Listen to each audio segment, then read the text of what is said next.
And also appreciate hearing from time to time from Gary Lee. Gary's running for sheriff. He's been on the program several times before to talk about his credentials. And perfect timing for you, Sheriff. Perfect timing for you, Gary. I know you probably heard the news this morning. We have yet another officer gunned down, this time in San Diego. Two police officers died. One died in a shooting. Another was severely wounded in a traffic stop. You have any comment on that, Gary? I know we wanted to talk a little bit about police community relations and officer safety. This has got to take a heavy toll on the officers out on the beat. It does, Brian, and good morning. Obviously, my heart grieves for the officer's family and the community and the department as well. You know, one of the things that I've realized over the course of my 33-year career, whenever a police officer is struck down in the line of duty, the entire community has a sense of vulnerability because the police officers have been the guardians of our community since the beginning of organized law enforcement, and the impact that it has when a police officer is killed actually strikes to the heart of every member of the community. And it, I fully understand what they're going through right now. I wish I could be there with them and minister to them emotionally and encourage them to continue on and to meet the responsibilities that they're called to do every day. Yeah, that just leads me to an interesting fact about you, Gary, that I learned recently, and I think it's a fantastic thing, particularly later in life. You got the degree. You're a licensed counselor, correct? I mean, you work with folks that are suffering with some substance abuse and other issues, correct? That's correct. About 7 years before I was scheduled to retire, I was looking for a way in which I could still stay engaged and involved, not only in community issues, but with the law enforcement profession. And I went back to college. I got a master's degree in counseling, and the areas that I specifically focus on are addictions, trauma therapy, and organizational leadership. And I was particularly interested in the trauma therapy part of it because a large scope of my private practice that I'm engaged in right now actually serves the population of first responders, police officers, firefighters, and a few military personnel as well, helping them to deal with the traumas that they've experienced over the course of their duties. Fantastic. I thought that was interesting to bring out. I thought it was a unique, it could be a unique and important quality that you might bring to the sheriff's position if, in fact, you end up getting elected. Well, if you look at it, several of the biggest challenges to law enforcement today are issues involving mental health, issues involving human relationships, and issues involving addictions. Those three components are a big part of what drives the consumption of law enforcement services today. And I think I'm well positioned as a candidate to not only understand but to serve those particular responsibilities and blend the disciplines of the mental health community and social service and the helping professions with my 33 years of law enforcement experience. It's a great mix, and it's not something that I'm aware of in any other law enforcement leader anywhere, even in the Midwest, much less Hamilton County. Well, we seem to have a bit of a problem, and it is one, I draw a parallel to it like racism. You know, there are evil people in the world, and that particular person may be of a particular color skin, or you're born into an environment where your parents raise you to hate people of a particular color skin because simply for that reason alone. And then you have environments similarly where you are raised in an environment where you are taught to hate the police department, a collection of multifaceted individuals all wearing the same uniform. It's that uniform that equals demonization. And overcoming that belief that all police officers, all sheriff's department officials are bad, evil, racist, angry people because you've had a few bad interactions with some bad eggs that were wearing that uniform. How do you overcome that, Gary, when it has a generational teaching of that belief? That certainly is a big challenge, and the way that you overcome it is to build relationships with the community on a one-to-one basis. And the trend in law enforcement over the last 15 years has been an emphasis of problem solving, of criminal activity being very narrowly focused on the origins of the crime, not going in and blanketing the community with oppressive police force, but to be very systematic, very intentional about attacking the origin of crime. Yeah.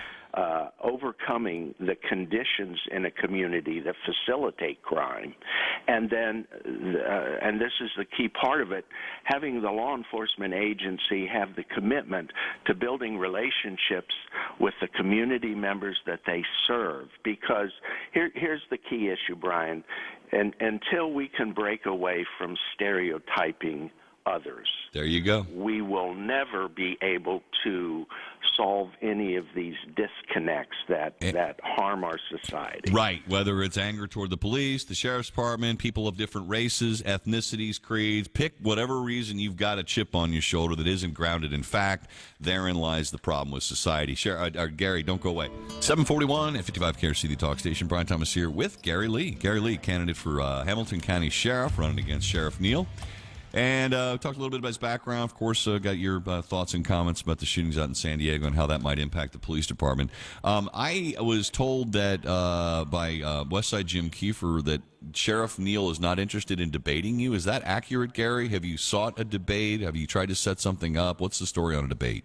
Well, we actually had a debate scheduled in October of this coming fall, and without any explanation, really, he backed out of it suddenly. And there were two other forums that had invited us to debate, which my campaign had agreed to appear upon, and he declined in both of those forums as well. So I'm very disappointed. There was actually a statement in this morning's paper, and his rationale was that his office is not political. He doesn't legislate law or set policy, and therefore he's going to follow what he believes the community wants him to do, and that's focus. But that is on policy. It absolutely is. That statement does not make sense. I'm on record. I think Sheriff Neal is a decent man, and I think he's doing a decent job as sheriff. Gary, I think, for me, I know you, I like you, and it's much ado about a coin flip. I like both of you guys, but that to me is not right. That is not accurate, what he said in that statement. You do set policy. You do set the direction and the tone for the department. You do have to work with the commissioners on budgeting, and it is a very political job. It is. And the mere fact that it involves an election process makes it political per se. And I think because it's an election process, the people of this community have the right to know where you stand on key issues that impact the quality of their lives, and explain to them why you did or didn't perform in a way that they would expect you to perform over the past 4 years. Exactly. And there's usually, if you're willing to talk about it, to the extent someone's disappointed at something, there's usually a reasonable explanation. There can be. Exactly. So why not offer it? And if there isn't one, then you've got to make it, you just admit that, okay, we had a problem there and we're moving on. And use that as a springboard to highlight what you have done. Okay, well, we did have a failure there, but there are always failures in every administration, but look what we accomplished. Every politician does that, and every person who's seeking to be elected has to do that in order to differentiate himself from the other candidate. So I don't understand that rationale whatsoever, and I'm hoping, and if Sheriff Neal is listening, that he will reconsider that. Brian, here's what I would be willing to do.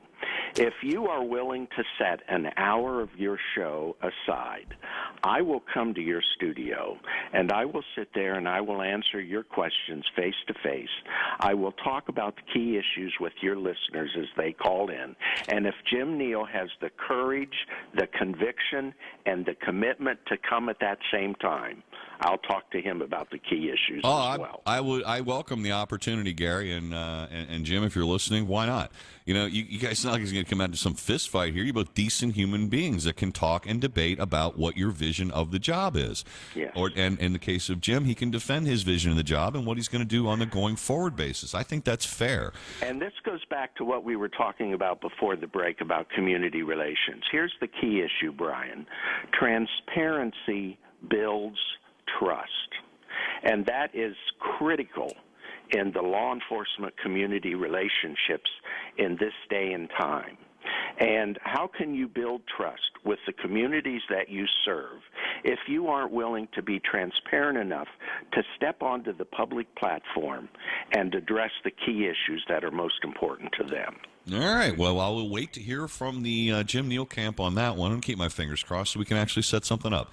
Gary, before you go, there was something here about an event with Sheriff Clark I know you wanted to talk about.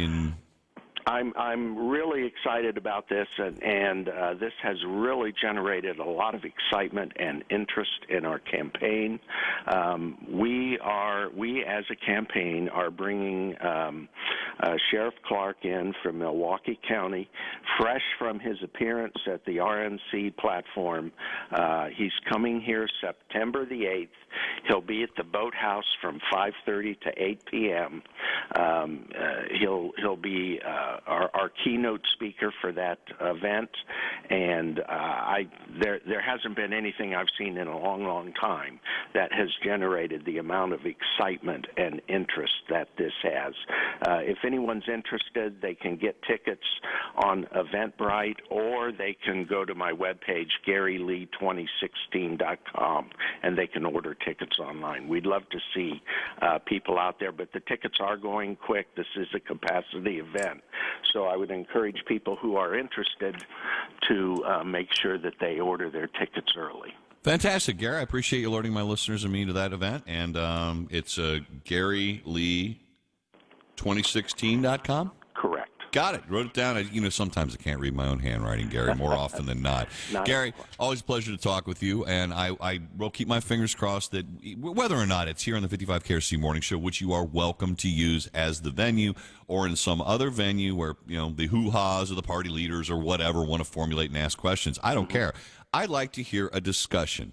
A decent, honest debate, no name-calling kind of thing, a substantive debate with visions for the Hamilton County Sheriff's Department. And I think that's totally appropriate. Gary, thanks again for your willingness to do that. I'll keep my fingers crossed Jim come around and do it as well. Yeah, pick a date, I'll debate. If it doesn't fit, you must have quit. All right, Gary.